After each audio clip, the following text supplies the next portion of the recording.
Alléluia. Le Seigneur a mis un message sur mon cœur ce matin. Depuis un moment, je médite là-dessus. Les valeurs dans le royaume de Dieu. J'aimerais vraiment qu'on parle des valeurs dans le royaume de Dieu. La pensée de cette année nous parle de consécration. Nous avons une pensée annuelle au niveau du ciel. Chaque année, Dieu nous donne une orientation. Et nous avons pu voir au fil du temps combien de fois le pasteur Cyril sait être sensible à l'esprit. Je fais toujours ce témoignage. En 2020, il y a eu la Covid, il y a eu le confinement. Et beaucoup étaient désemparés. Les gens ne savaient pas quoi faire. Les églises avaient prévu des programmes, des conférences. Les gens avaient prévu des choses. Et nous étions surpris quand, à la fin de l'année 2019, le pasteur Cyril nous a dit l'année prochaine, il n'y aura aucune conférence dans l'église, aucun séminaire. C'est une année de prière et de méditation. Et nous allons travailler dans le lieu secret et nous allons restructurer l'église. On s'est dit, mais comment ça ? Pas de conférence, pas de séminaire. Il a dit, il n'y aura rien de tout ça. Nous nous tiendrons dans le jeûne et la prière toute l'année 2020. Et quand le confinement est arrivé, nous étions déjà dans un esprit de confinement.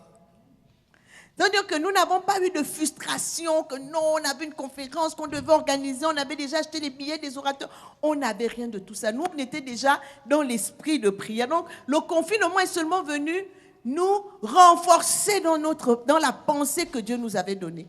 Et donc, nous sommes restés dans le jeûne et la prière, tranquillement, confinés chez nous. Nous avons fait ce que Dieu avait voulu qu'on fasse cette année-là. Alléluia. Et l'Église n'a pas souffert du confinement. Vous savez qu'après le confinement, il y a des églises qui ont fermé.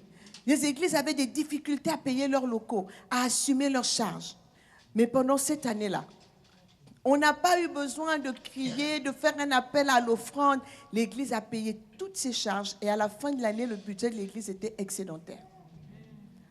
Parce que nous avions obéi à la pensée de Dieu. Et la pensée que Dieu nous a donnée pour cette année 2023, il nous a dit que c'est une année de consécration à Dieu et une année de service dans l'humilité et la fidélité.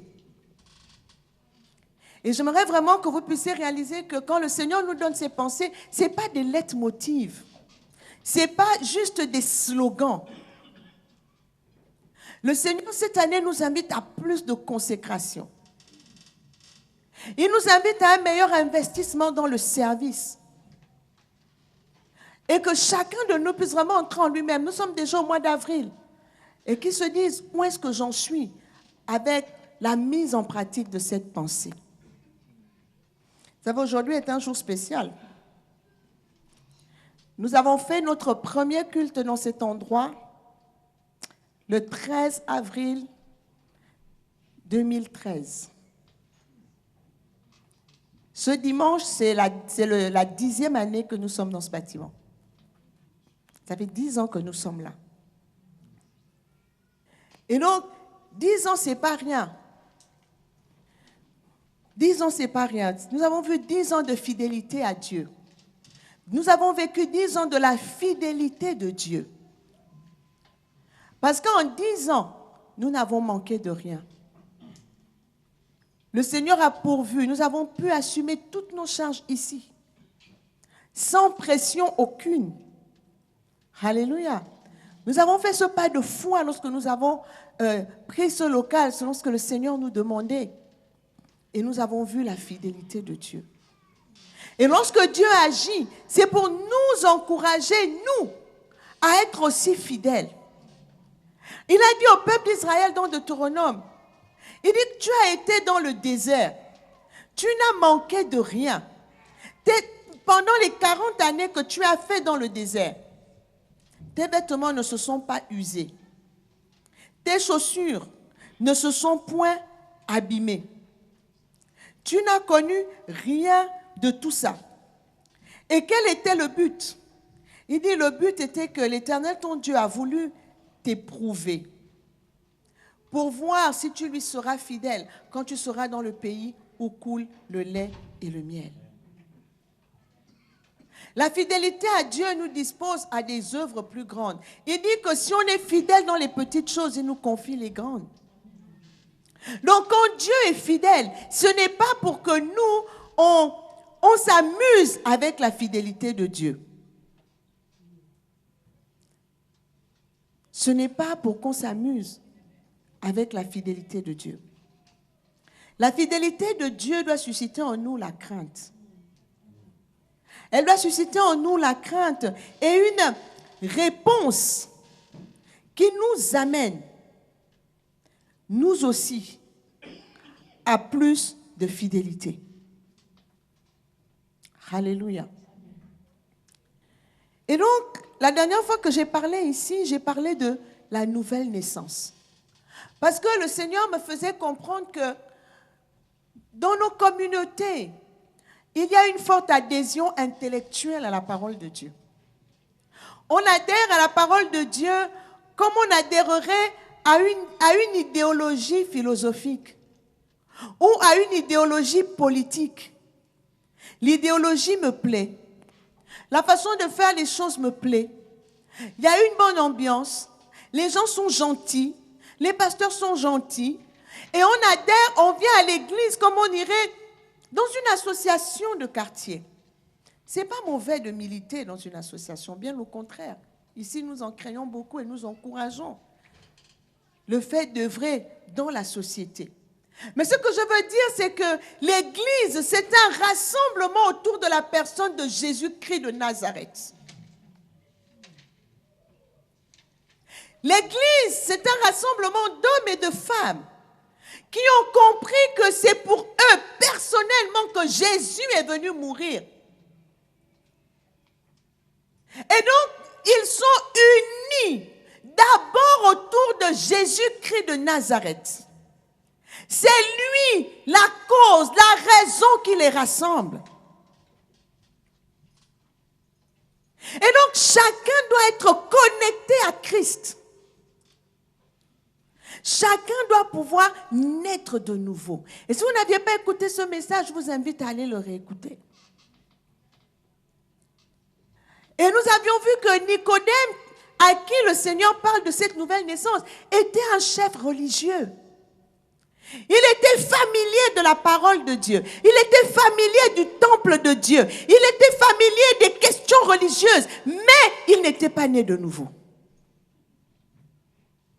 Ça veut dire qu'on peut avoir l'habitude de venir à l'église. On peut avoir l'habitude de fréquenter les chrétiens. On peut même connaître la Bible par cœur sans être né de nouveau. Parce que la nouvelle naissance a à voir avec la relation que tu as avec le Seigneur, avec la place que le Seigneur a dans ta vie. Est-ce qu'il est ton Seigneur et Sauveur personnel? Parce que lorsqu'il est ton Seigneur et Sauveur personnel, ton comportement est le même à l'église, à la maison, au travail, parce que Jésus est en toi partout où tu te trouves. Jésus n'est pas en toi qu'à l'église. Il demeure en toi. Et la Bible nous dit, dans 2 Corinthiens 5, 17, si quelqu'un est en Christ, il est une nouvelle création. La nouvelle naissance a à voir avec ce changement qui s'opère lorsque Jésus rentre dans ta vie. Il y a un avant et un après Jésus-Christ, toujours. Le calendrier de notre temps a pour référence la naissance de Jésus. Notre calendrier a pour référence la naissance de Jésus. On parle de avant Jésus-Christ, après Jésus-Christ. Parce qu'avant et après Jésus-Christ, c'est jamais pareil. Lorsque Jésus rentre dans une vie, lorsque Jésus entre quelque part, il y a quelque chose qui change. Donc, tu ne peux pas dire que tu ne sais pas si tu es né de nouveau. Si tu ne sais pas, c'est que tu ne l'es pas. Parce que quand tu es né de nouveau, tu sais que le changement s'est produit. Tu ne sais peut-être pas comment. Tu ne sais peut-être pas exactement à quel moment. Mais il t'arrive toi-même de constater que tu n'es plus la même personne. Si quelqu'un est en Christ, il est une nouvelle création. Les choses anciennes sont passées Et voici, toutes choses sont devenues nouvelles. Donc, lorsque quelqu'un est une nouvelle créature en Christ, une nouvelle création, qu'est-ce qui change? Il a toujours 2 pieds, 2 mains, une tête. Il rentre à l'église avec le même corps et il ressort avec le même corps. Qu'est-ce qui change? Même s'il arrive que physiquement, on voit la gloire de Dieu sur nos vies, sur nos corps. Parce qu'un corps qui se tient dans la présence de Dieu ne ressemble pas à un corps qui se tient dans le péché. Un corps physique qui prend l'habitude d'aller dans la prière, c'est un corps qui est rayonnant. Il ne ressemble pas à tous les autres corps. Bien aimé, je vais nous parler des valeurs. Vous allez me dire, mais où est-ce qu'elle va? Lorsque quelqu'un est en Christ, la Bible dit les choses anciennes sont passées. Quelles sont les choses qui passent? Et qu'est-ce qui devient nouveau?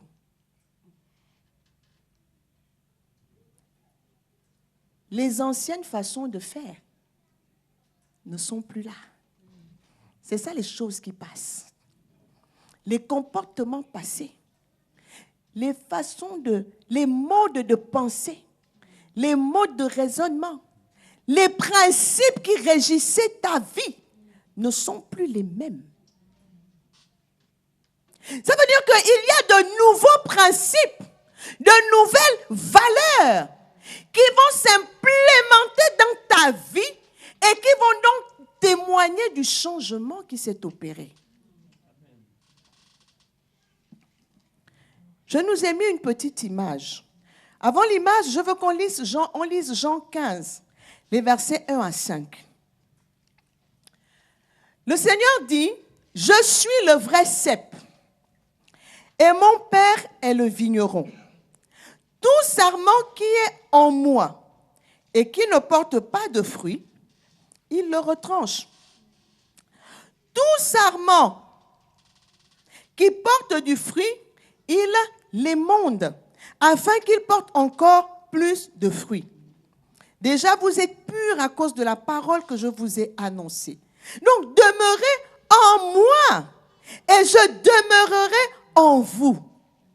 Comme le sarment ne peut de lui-même porter du fruit s'il ne demeure attaché au cep, ainsi vous ne le pouvez pas non plus si vous ne demeurez en moi.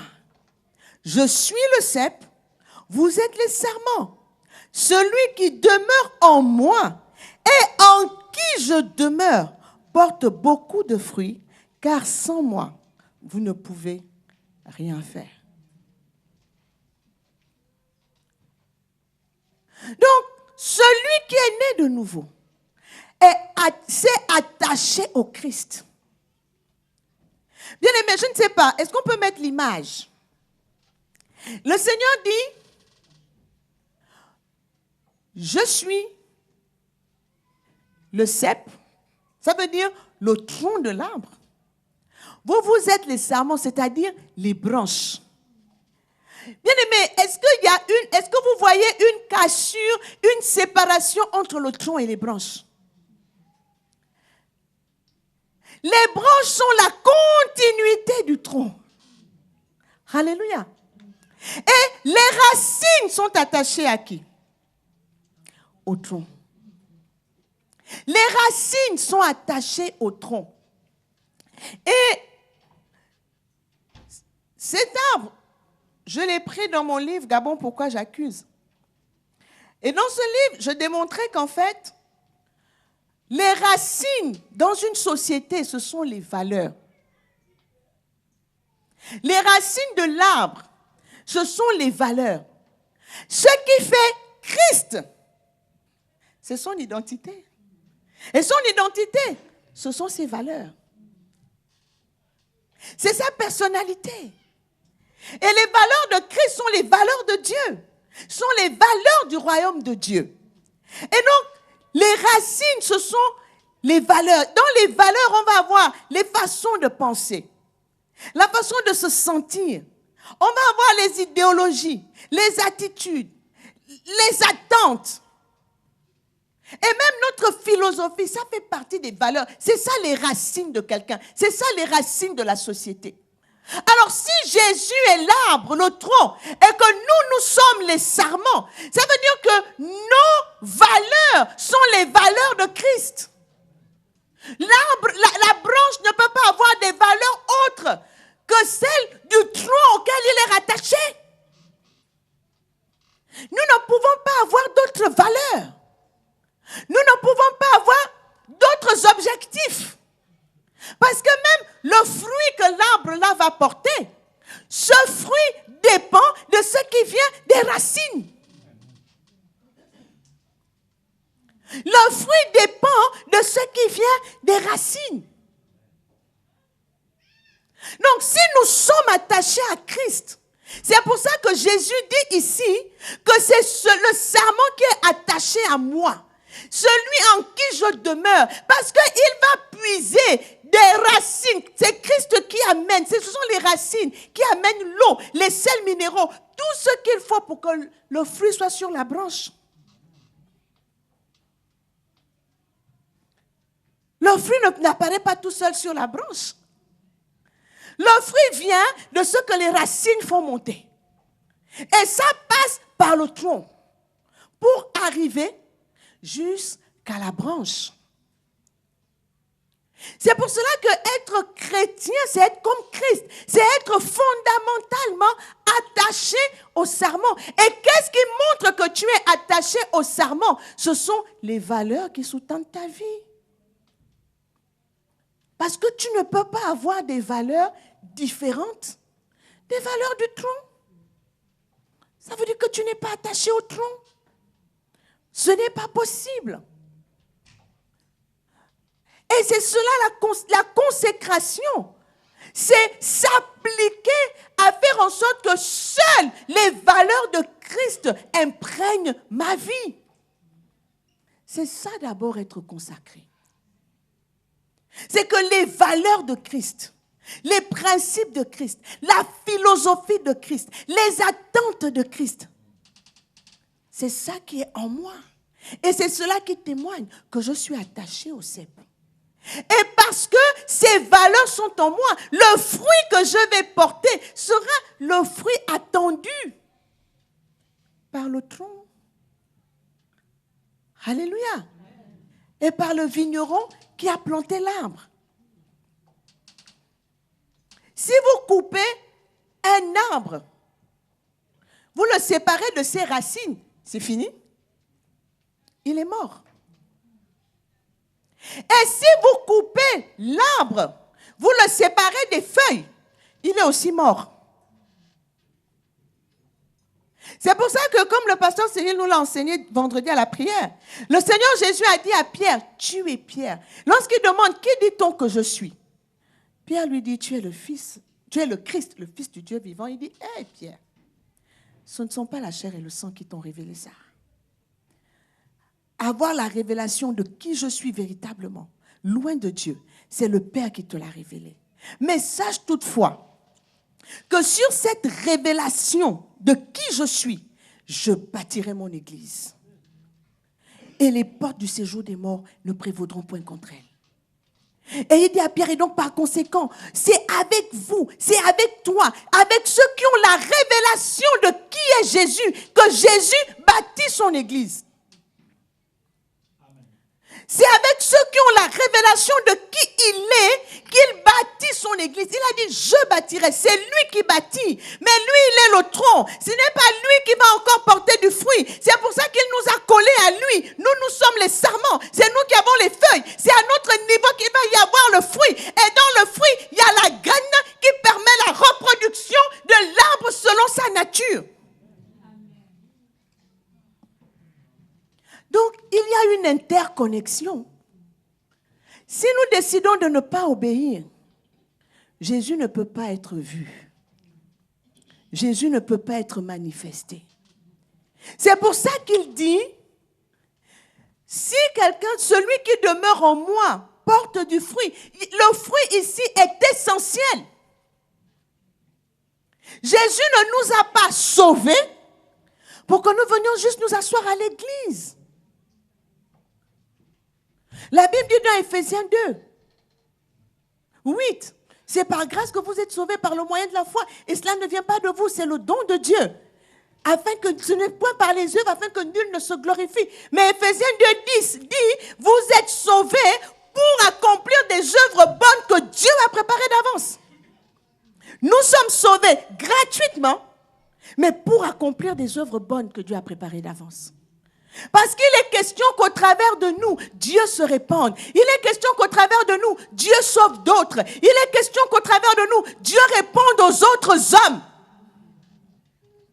qui ont besoin de lui. Et il va le redire dans Jean 15. Quand vous continuerez de lire ce chapitre, il dit, ce n'est pas vous qui m'avez choisi, c'est moi qui vous ai choisi, je vous ai établi, afin que vous alliez, que vous portez du fruit, et que votre fruit demeure. Et il ajoute, afin que tout ce que vous demanderez au Père en mon nom, il vous le donne. Donc, même l'exaucement à nos prières est conditionné par le fruit que nous portons. Et ici, le Seigneur insiste encore, il dit, si le sarment ne peut porter de fruit de lui-même s'il ne demeure attaché au cep, et vous ne le pouvez pas non plus. Mais il dit, le sarment qui est en moi et qui ne porte pas de fruit, il va être retranché. Retranché. Ça veut dire coupé. Ça veut dire qu'après avoir été sauvé, après avoir été attaché à Jésus, si tu ne portes pas le fruit que tu dois porter, tu es retranché. Il dit, mais celui qui porte du fruit, je l'émonde. Ça veut dire que j'enlève autour de lui ce qui peut l'empêcher de porter davantage de fruits. C'est ce que ça veut dire. Ça veut dire que j'enlève autour de lui ce qui peut altérer la qualité de son fruit. J'enlève autour de lui ce qui peut altérer la quantité de son fruit. Parce qu'il faut qu'il porte beaucoup de fruits et un fruit qui demeure. Et comme il est déterminé à porter du fruit, le Seigneur gère son environnement. Le Seigneur l'aide à se débarrasser de tout ce qui peut l'empêcher de porter du fruit. Alors souvent nous bataillons avec des choses dans nos vies.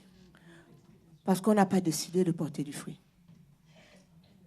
Parce que quand tu as décidé de porter du fruit pour Dieu, le Seigneur lui-même dit, c'est lui qui t'émonde. Ça veut dire que c'est lui qui gère ton environnement pour que rien ne t'empêche de continuer à porter du fruit. Il va gérer pour que ton fruit soit meilleur. Il va gérer pour que ton fruit soit plus abondant parce que tu as pris la décision de porter du fruit. Tu as pris cette décision. Alors il nous faut être ancrés dans les valeurs du royaume, dans les valeurs de Jésus. Parce que ce sont ces valeurs-là, c'est ça la sève que nous prenons des racines et qui nous fait porter du fruit. C'est ça qui va se voir dans notre fruit. Et c'est pour ça que ce fruit va demeurer. Parce que c'est un fruit qui découle des valeurs de Christ. Et les valeurs de Christ, c'est quoi? C'est la justice, c'est la vérité. C'est l'amour, pas la compromission. Et quand vous lisez la parole elle est remplie des valeurs. Elle vient pour nous communiquer les valeurs de Dieu. Et ce sont ces valeurs qui doivent être le fondement de nos vies. Et ce sont elles qui témoignent de notre attachement à Christ. Ce sont elles qui rendent témoignage de la présence de Christ dans nos vies. Les valeurs du royaume. Dans Jérémie 15, 19, le Seigneur nous dit, il parle à la Bible, dit, c'est pourquoi ainsi parle l'Éternel. Si tu te rattaches à moi, je te répondrai. Tu te tiendras devant moi. Il dit, si tu sépares ce qui est précieux de ce qui est vil, tu seras comme ma bouche. C'est à eux de revenir à toi, mais ce n'est pas à toi de retourner vers eux. Il parlait à Jérémie de ceux qui refusaient d'écouter son message, le message que Dieu lui avait donné. Mais ce qui m'intéresse ici, c'est la première partie du verset. Dieu dit à Jérémie, si tu te rattaches à moi, première condition, et si tu sépares ce qui est vil de ce qui est précieux, il dit, tu seras comme ma bouche. Aujourd'hui, beaucoup veulent parler de la part de Dieu. Tout le monde veut être prophète. Dès qu'on parle de manifester les dons de l'esprit, le premier don derrière lequel tout le monde court, c'est la prophétie. Mais le Seigneur dit, si tu veux être comme ma bouche, première chose, tu dois te rattacher à moi. Et tu dois séparer dans ta vie ce qui est vil de ce qui est précieux. Mais quel est le baromètre? Quel est le niveau? Qu'est-ce qui détermine ce qui est vil et ce qui est précieux? Les valeurs du royaume. Parce que ce qui est précieux pour Dieu n'est peut-être pas précieux pour tout le monde. C'est pour ça que le Seigneur dit au peuple d'Israël, n'appelez pas conjuration ce que les gens qui habitent autour de vous appellent conjuration. N'appelez pas péché ce qu'ils appellent péché. C'est moi que vous devez craindre. En d'autres termes, vous appellerez péché ce que moi j'appelle péché. Vous appellerez désordre ce que moi j'appelle désordre. Vous appellerez mal ce que moi j'appelle mal. Et vous appellerez bien ce que moi j'appelle bien. En gros, ce qui est précieux, ce sont les valeurs de Dieu que Dieu nous communique en Jésus-Christ. Et nous devons donc faire la séparation. Il n'a pas dit « je séparerai ». Hein. Il a dit « c'est toi qui sépares dans ta vie ce qui est vil de ce qui est précieux ». Et comme on dit souvent qu'il faut un exemple dans l'Ancien et puis dans le Nouveau Testament, ce n'est pas grave. Dans le Nouveau Testament, l'apôtre Paul a dit « tout m'est permis, mais tout ne m'est pas utile ». Même dans ce qui m'est permis, il y a ce qui est vil, qui ne m'est pas utile. Alors je ne vais pas perdre du temps avec ça. Parce que j'ai une course, parce que j'ai un fruit à porter, parce que j'ai un témoignage. Il y a des œuvres qui doivent abonder. Alors je vais prendre le temps de séparer ce qui est vil de ce qui est précieux. Alors je serai cet instrument entre les mains de Dieu. Et ce sont les valeurs du royaume. Et donc, lorsque nous prions, demandons à Dieu, Seigneur, qu'est-ce qui est vil pour toi, dont je dois me séparer? Qu'est-ce qui est précieux, auquel je dois m'attacher? Pour que je sois comme ta bouche. Pour que je puisse porter du fruit. Parce que quand je vais porter du fruit, le Seigneur va m'émonder. Il va enlever autour de moi ce qui peut m'empêcher de porter du fruit. Ou bien ce qui peut faire en sorte que mon fruit n'est pas la qualité qu'il doit avoir. Ou bien ce qui va faire qu'au lieu que je porte 100 fruits, je vais en porter 50. Alors le Seigneur va nettoyer autour de moi. Bien aimé, je vais vous dire une chose. Il y a certaines personnes, quand elles sortent, quand elles vous enlèvent de leur vie, elles pensent que ce sont elles qui vous enlèvent de leur vie. Mais en réalité, c'est Dieu qui les sort de votre vie pour que vous portiez plus de fruits. C'est Dieu lui-même qui est en train de les enlever. Donc, ne courez pas derrière les relations. Vous voyez quelqu'un, mais qu'est-ce que je lui ai fait? Du jour au lendemain, il ne me parle plus. Il a disparu. Seigneur, rends grâce à Dieu. Dieu a vu dans son cœur. Dieu a été témoin de choses que toi, tu n'as pas vues. Dieu a entendu des conversations que tu n'as pas entendues. Dieu a vu dans son cœur des dispositions que toi, tu ne vois pas. Et par amour pour toi, Dieu a fait le choix de l'éloigner. Rends grâce à Dieu.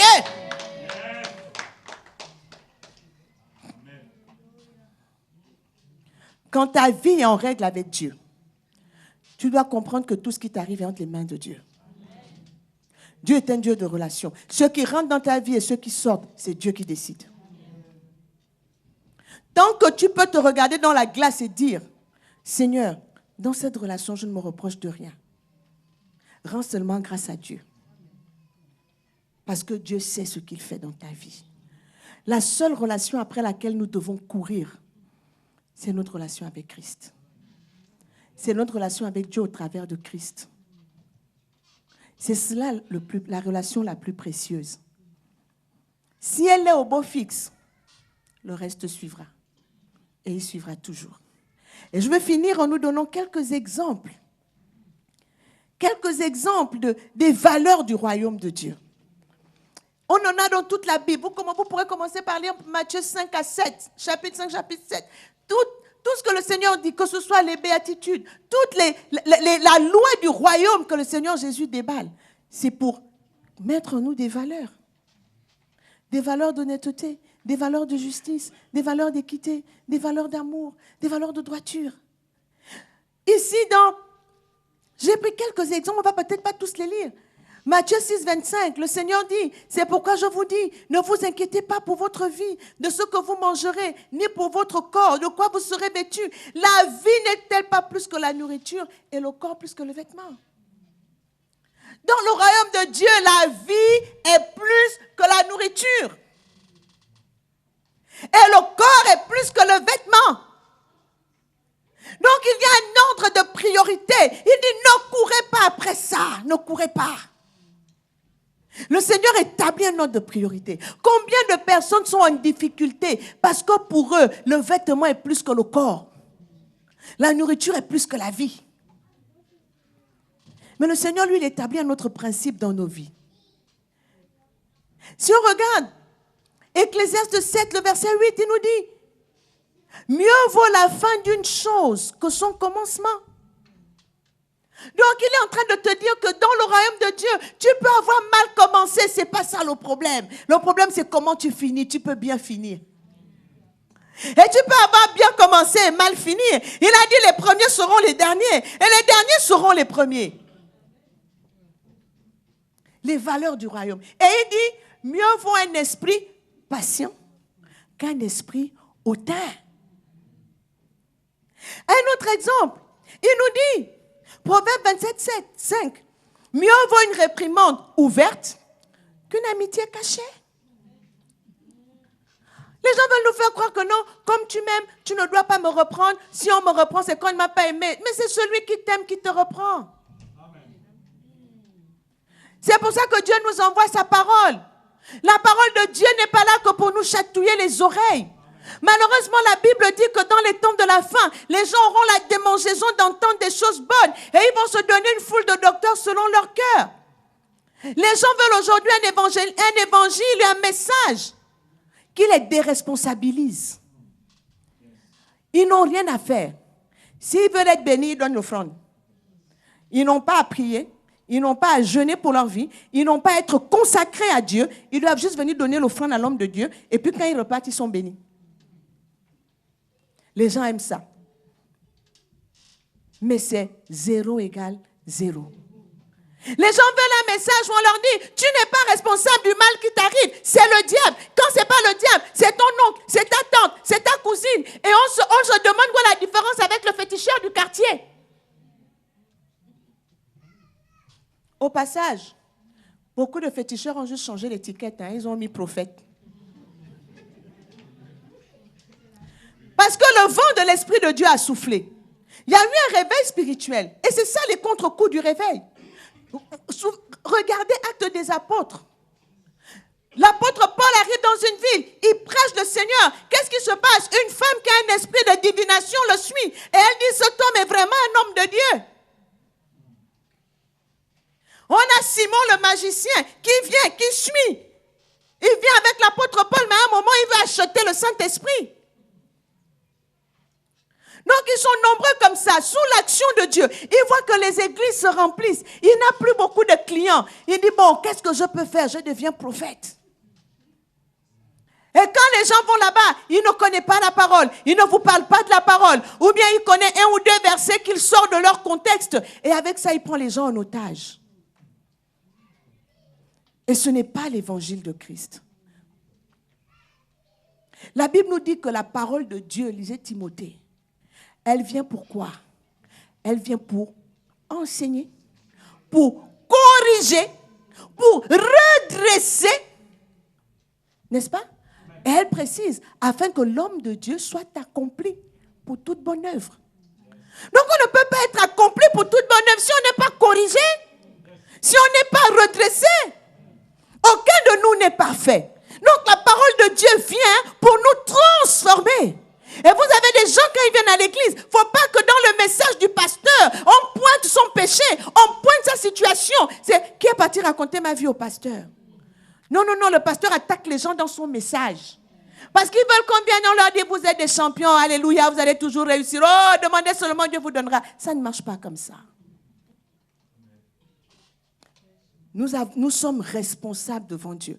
Nous sommes créés à l'image de Dieu selon sa ressemblance. Nous avons la même volonté souveraine que celle de Dieu. Et Dieu ne violera jamais notre volonté. Et Christ, la Bible est claire, il est mort pour le péché afin de nous amener à Dieu. Donc on ne peut pas dire que l'on est en Christ et que l'on vit royalement dans le péché. Le péché est un accident dans la vie du croyant. C'est un accident parce que le péché est dans notre chair. On continue de se battre avec lui. Donc il va arriver qu'on tombe. Et c'est pour ça que le Seigneur dit que quand on tombe, on doit se relever. Et si nous confessons nos péchés, il est fidèle et juste pour nous les pardonner et nous purifier toute iniquité. Mais quand on est royalement installé dans le péché, ce n'est plus un accident. Le Seigneur a dit, on reconnaît un arbre à son fruit. Un bon arbre porte de bons fruits. Un mauvais arbre porte de mauvais fruits. Donc si le fruit qui est permanent, c'est l'adultère, c'est le mensonge, c'est le vol, ne mens pas, l'arbre est mauvais. Si tu es un serment, tu n'es pas attaché au cep, qu'est Jésus-Christ. Parce que ce que Jésus-Christ produit en nous, c'est une vie de sanctification. Il produit en nous la sainteté. Il produit en nous l'amour de Dieu.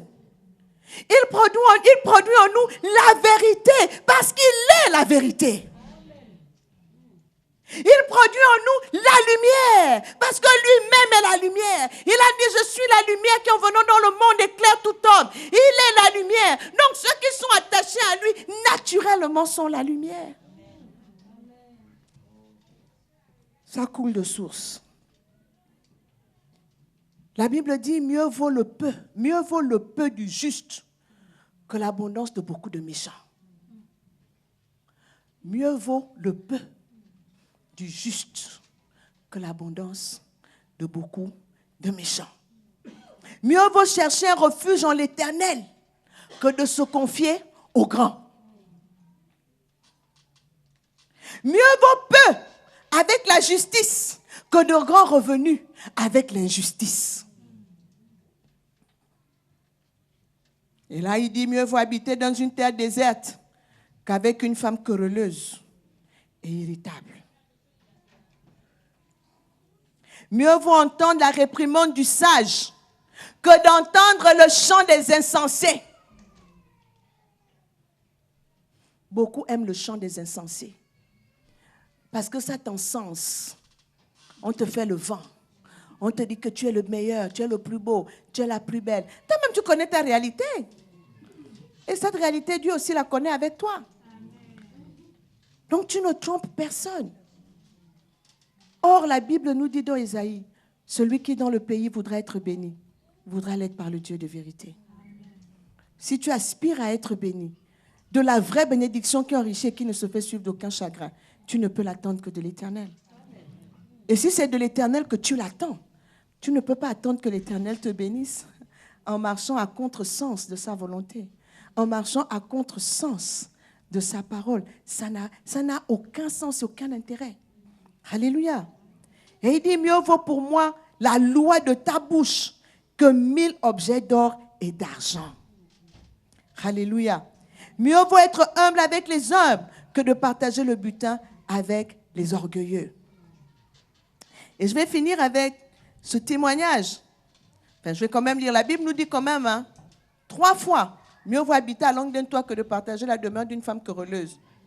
Le verset là revient, il revient dans Proverbe 21, 9. Il revient dans Proverbe 25, 24. Et une seule fois, il dit, ce qui fait le charme d'un homme, c'est sa bonté.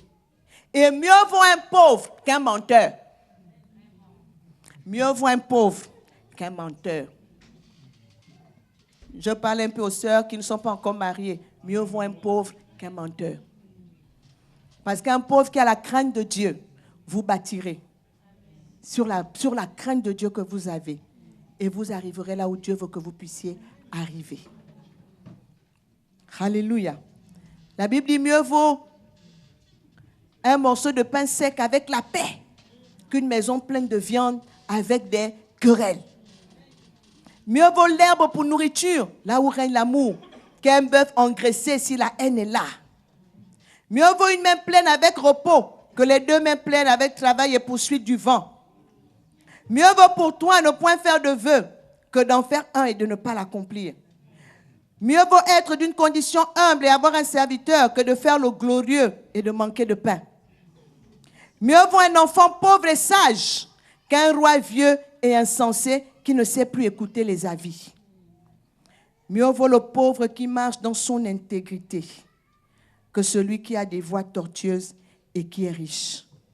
Mieux vaut le pauvre qui marche dans son intégrité que l'homme qui a des lèvres perverses et qui est un insensé. Vous savez, vous connaissez mon engagement en faveur de mon pays. Et un jour, il y a quelqu'un qui m'appelle et qui me dit « Laurence, il faut venir. » Je dis « Il y a quoi ?» Il dit « Il y a l'argent qui est là. » Je dis « L'argent pour faire quoi ?»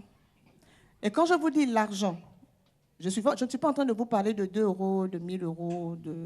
Je vous parle en milliards de francs CFA. Je ne parle pas en millions, en milliards.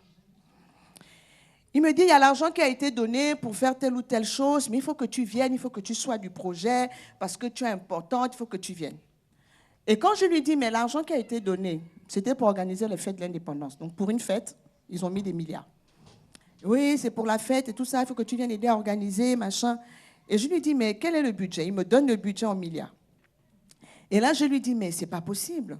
C'est une petite localité. Je dis donc, j'espère qu'avec cet argent, vous allez pouvoir faire au moins des logements sociaux pour la population.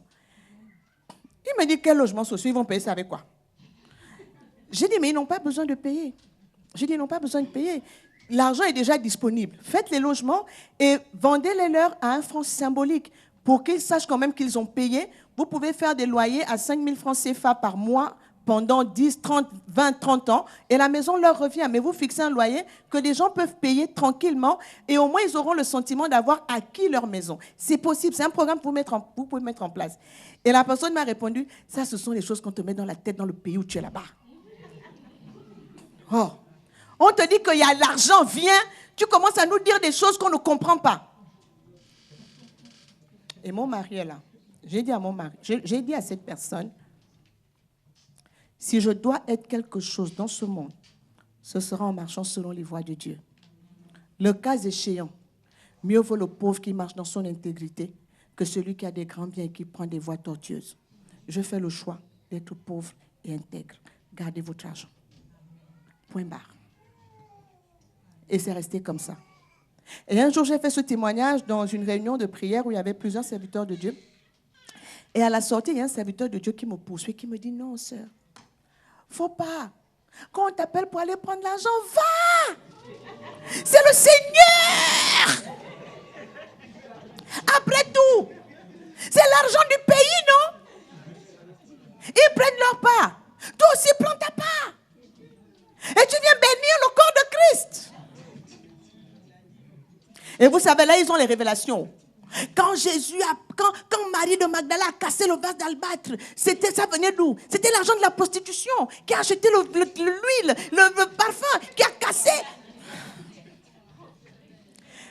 Je l'ai écouté, je lui ai dit, homme de Dieu, si Jésus a pris le parfum qui venait de l'argent de la prostitution, j'ai dit, bon, tu as oublié qu'elle était même en train de se repentir, qu'elle revenait au Seigneur, qu'elle n'a jamais recommencé. J'ai dit, moi, je ne suis pas Christ. Moi, je refuse de prendre. J'ai dit, je ne prends pas. Et je lui ai fait comprendre que lorsqu'un argent sort du circuit argent public, qui est destiné à l'ensemble de la population, pour devenir un argent privé, ça s'appelle le détournement de deniers publics. Et Dieu ne peut pas me bénir avec ça. Donc moi, je ne prends pas. Et cet argent est détourné dans le but justement de corrompre les gens. Et donc, si tu prends, quelles que soient les raisons que tu vas donner, tu es rentré dans le circuit de la corruption. J'ai dit, moi, je ne suis pas dedans. Vous imaginez? Imaginons que j'étais fidèle dans l'église du pasteur, là. Il convainc que va prendre. Et c'est pour ça que souvent, nous, les chrétiens, là où nous sommes, nous n'apportons pas, au lieu d'apporter la justice de Dieu, nous venons nous mélanger au désordre qui se fait. Alors que Dieu compte sur nous pour changer les choses. Dieu compte sur nous pour être différents, pour apporter la lumière et pour dire, voici le chemin de la justice. Et c'est cela que Dieu attend de nous. Si nous sommes en Christ, nous sommes une nouvelle création. Et ce qui marque le changement, ce sont les valeurs qui désormais commandent ta vie. Ce sont les priorités qui désormais sont établies dans ta vie. Tu as séparé ce qui est vil de ce qui est précieux. Qu'est-ce qui donc est devenu précieux pour toi? L'apôtre Paul a dit, Ce qui était pour moi des gains, je l'ai regardé comme de la boue afin de gagner Christ. Qu'est-ce qui a changé dans ta vie? Qu'est-ce qui est devenu prioritaire pour toi? Et certains viennent même à Christ avec leurs mêmes vieilles priorités. Et ils veulent que le Seigneur accomplisse les priorités qu'ils ont amenées depuis le monde. Au lieu de s'abandonner au Seigneur et de dire, Seigneur, je m'offre tout entier à toi. Fais de moi ce que tu veux. Quelles sont tes priorités pour moi? Qu'est-ce que tu veux que je fasse? Sur l'autel du sacrifice de Christ, nous aussi on vient s'offrir. La Bible dit, offrez-vous vous-même à Dieu comme des sacrifices vivants. Voici là où le Seigneur nous attend, bien-aimés. J'aimerais qu'on prie, qu'on ferme nos yeux et qu'on prie. Et qu'on puisse dire au Seigneur quelque chose. Bien-aimés, je vous assure, si vous séparez ce qui est vil de ce qui est précieux, le Seigneur vous portera. Il va vous émonder. Ça veut dire qu'il va créer les circonstances pour que votre fruit abonde. Il va créer les circonstances pour que votre lumière luise au milieu des ténèbres. Il va créer les circonstances pour que vous soyez le sel de la terre là où vous êtes. C'est l'année de la consécration. Il ne s'agit pas de se battre avec ses propres forces. Il s'agit de s'attacher à Christ. Quand on est attaché à lui, il a dit le serment qui est attaché, normal, tu reçois la sève, tu reçois les nutriments, tu reçois la force dont tu as besoin pour porter le fruit que tu dois porter, parce que tu es attaché au cep. Alors ce matin, jusqu'à quel niveau es-tu attaché au cep? Jusqu'à quel niveau? Quel est ton niveau d'attachement réel à Christ? Quelle est la place de Jésus dans ta vie? Est-ce que tu peux dire avec assurance, Seigneur, dans ma vie, tu as la première place? Dans tous les domaines de ma vie, tu as la première place. Seigneur, là où j'ai été paresseuse, oh, je veux rompre avec la paresse. Parce que la paresse n'est pas une valeur du royaume.